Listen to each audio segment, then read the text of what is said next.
नमस्कार मंडळी, जय शिवराय. तर मी संतोष बावधने तुम्हा सर्वांचं पुन्हा एकदा स्वागत करतो आपल्या नवीन एका व्हिडिओमध्ये.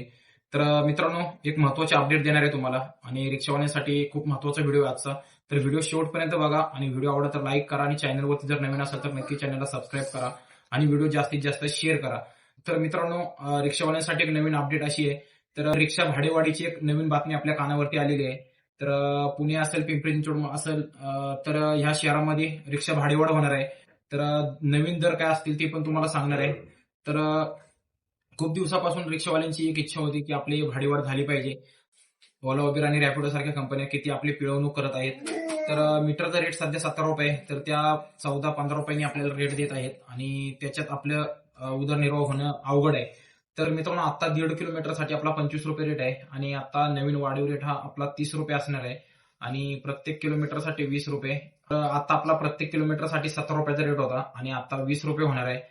तर प्रत्येक किलोमीटरला ₹3 एक्स्ट्रा मिळणार आहेत आपल्याला.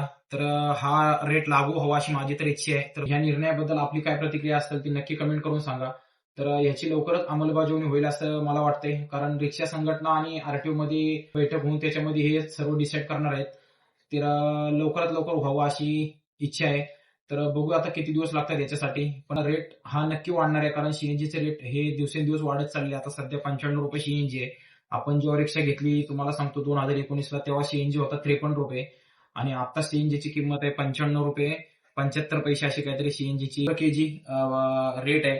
तर दिवसेंदिवस रेट वाढत चाललेत आणि रिक्षा भाडे हे काही वाढत नाहीये. तर रिक्षा भाडे हे काही वाढतच नाहीये. परत ह्या कंपनी आहेत ते त्यांच्या मनाने रेट ठरवत आहेत आणि कस्टमर काय मीटरनुसार म्हटलं तर ते पण रेट द्यायला काचकूच करतायत आणि त्याच्यातून वाद होतात. तर प्रत्येकाला आपल्या हक्काचा रेट मिळाला पाहिजे. महागाईच्या काळामध्ये सध्या एवढ्या रेटमध्ये परवडत नाहीये. गाडीचं मेंटेनन्स असतात, गाडी पासिंग असते, गाडीचे इन्शुरन्स असतात. तर अशा सगळ्या गोष्टी अपडेट ठेवायच्या असतील तर रेट पण तसा भेटला पाहिजे. मित्रांनो, बघूया आपण हा कधीपासून रेट लागू होते त्याच्यावरती आपण एकदा परत नवीन एक व्हिडिओ बनवू. पण एक अपडेट आली होती तर त्या अपडेटसाठी म्हणलं एक व्हिडिओ बनवून आपण आपल्या सबस्क्रायबरला आणि जे आपले रिक्षा बांधव आहेत त्यांच्यासाठी चांगली माहिती देऊ. तर ह्या उद्देशाने आपण आजचा व्हिडिओ बनवला होता. तर मित्रांनो, जास्तीत जास्त व्हिडिओ शेअर करा आणि चॅनलला नक्की सबस्क्राईब करा. धन्यवाद. जय महाराष्ट्र.